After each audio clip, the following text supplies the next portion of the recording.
आप सभी को मेरा सादर अभिवादन। आज के इस वीडियो में मैं भारत का संविधान निर्माण भाग 2 के विषय में आप सबको कुछ बताने जा रही हूँ।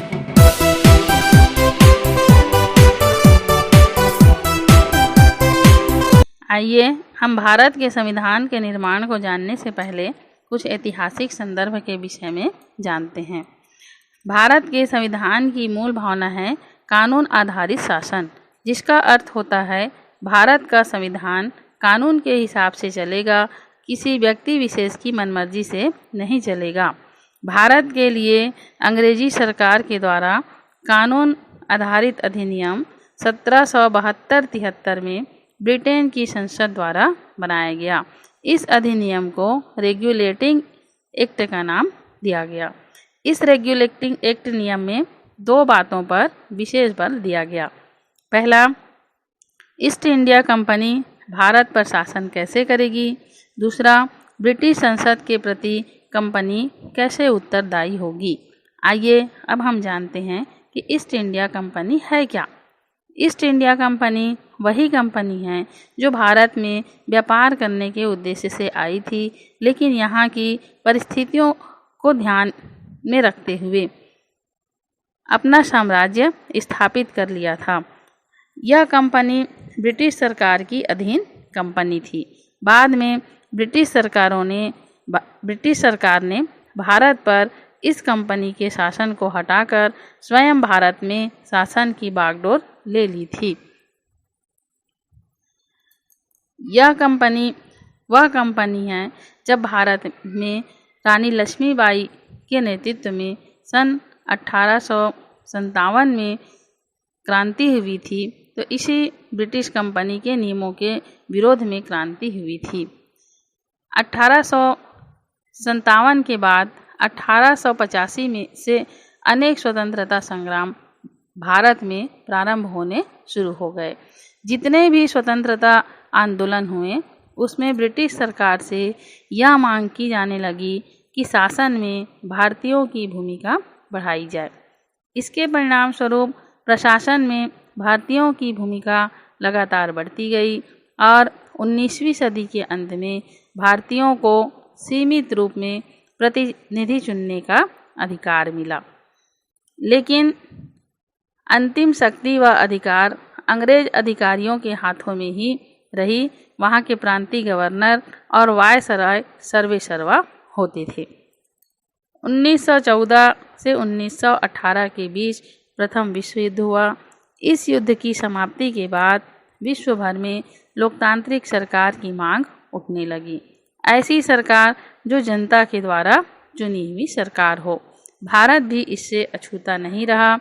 सन 1928 में मोतीलाल नेहरू की अध्यक्षता में एक समिति का गठन किया गया। 10 अगस्त 1928 को इस समिति की रिपोर्ट पेश हुई। इस समिति में जिस प्रमुख बातों पर बल दिया गया वो निम्नलिखित है। पहला, पूर्ण जिम्मेदार सरकार, यानी सभी वयस्क महिला व पुरुषों द्वारा चुनी हुई सरकार का गठन किया जाए, जहां पर सभी महिला और पुरुष को अपना मत देने का अधिकार हो। दूसरा, अल्पसंख्यकों के लिए आरक्षण। आइए हम पहले जानते हैं कि अल्पसंख्यक कौन है।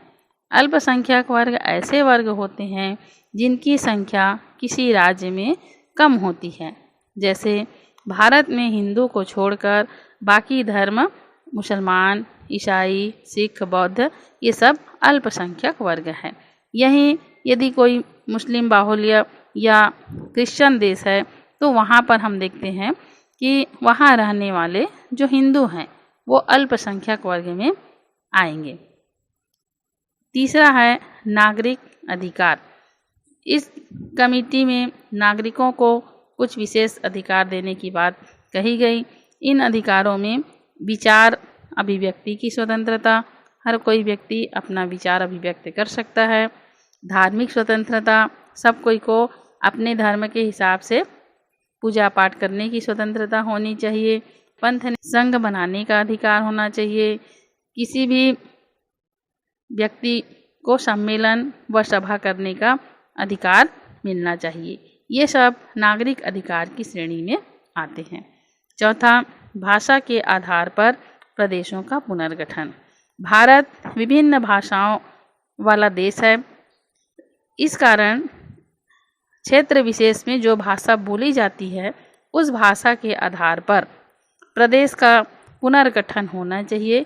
यह 4 मांग ब्रिटिश सरकार के समक्ष इस कमेटी में रखी गई। जब भारत स्वतंत्र हुआ तो नेहरू रिपोर्ट की कई बातों को भारतीय संविधान में शामिल किया गया, जिसमें मुख्य रूप से पहला, केंद्रीय व प्रांतीय सरकारों के बीच अधिकारों का बंटवारा। आज हम देखते हैं कि हमारे संविधान में केंद्र और प्रांत की सरकारों के बीच शक्तियों का बंटवारा है। दोनों सरकारें अपने अपने दायरे में रहकर, अपनी सीमाओं में रहकर अपने स्तर पर काम करती हैं। दूसरा है, बहुमत दल द्वारा विधायिका में अपना मंत्रिमंडल का गठन। आज भी हम देखते हैं कि संसद में जिस भी दल को बहुमत प्राप्त होती है वही दल अपने मंत्रिमंडल का गठन करता है और देश में सरकार का गठन करता है। तीसरा, दलितों के लिए सीटों का आरक्षण। यहाँ पर धर्म के आधार पर सीटों का आरक्षण न हो करके दलितों के लिए सीटों का आरक्षण का प्रावधान रखा गया, क्योंकि दलित वर्ग समाज में काफ़ी पिछड़े हुए थे। इस कारण इनको ऊपर उठाने के लिए, राजनीति क्षेत्र में आगे लाने के लिए सीटों में आरक्षण का प्रावधान रखा गया। ब्रिटिश सरकार के द्वारा भारत में सन 1935 अधिनियम के तहत शासन व्यवस्था स्थापित किया गया, जो स्वतंत्रता के बाद के शासन से बहुत अंतर था। ये अंतर कौन कौन से हैं, इसको भी हम समझने का प्रयास करते हैं। ये अंतर पहला है, ब्रिटिश अधिनियम में मताधिकार केवल 10% आबादी को प्राप्त था, जबकि स्वतंत्र भारत में वयस्क होने वाले सभी महिला पुरुषों को मत देने का अधिकार प्राप्त था।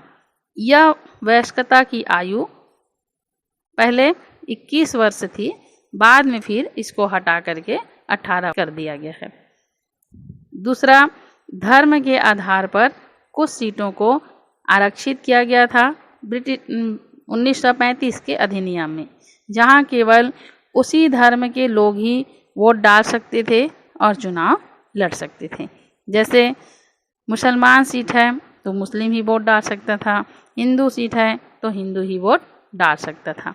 जबकि वर्तमान स्थिति में आरक्षण धर्म के आधार पर न होकर के जाति के आधार पर भारत की कई सीटों में आरक्षण का प्रावधान रखा गया है, भारत की स्वतंत्रता प्राप्ति के पश्चात बनी हुई संविधान में। तीसरा, 1935 में पूर्ण स्वतंत्रता भारत को प्राप्त नहीं थी। अंतिम शक्ति गवर्नरों के हाथों में थी, वायसराय के हाथों में थी। कि वर्तमान में हम देखते हैं कि भारत एक पूर्ण स्वतंत्रता प्राप्त राज्य है और संपूर्ण शक्ति यहाँ पर हमारी सरकार में निहित है। 1937 में भारत में प्रांतीय विधानसभा के चुनाव हुए और अधिकतर प्रांतों पर कांग्रेस दल की सरकारें बनी, लेकिन यह सरकार 1939 तक ही चल पाई। इसी बीच भारत में 1942 में भारत छोड़ो आंदोलन बहुत तेज़ी से बढ़ने लगा और यह लगने लगा कि अब अंग्रेजी राज ज़्यादा दिनों तक भारत में नहीं चलेगा और भारत एक स्वतंत्र राज्य के रूप में विश्व पर उभर कर सामने आएगा। बाकी की पढ़ाई अगले वीडियो में, तब तक के लिए मुझे आज्ञा दीजिए। नमस्कार।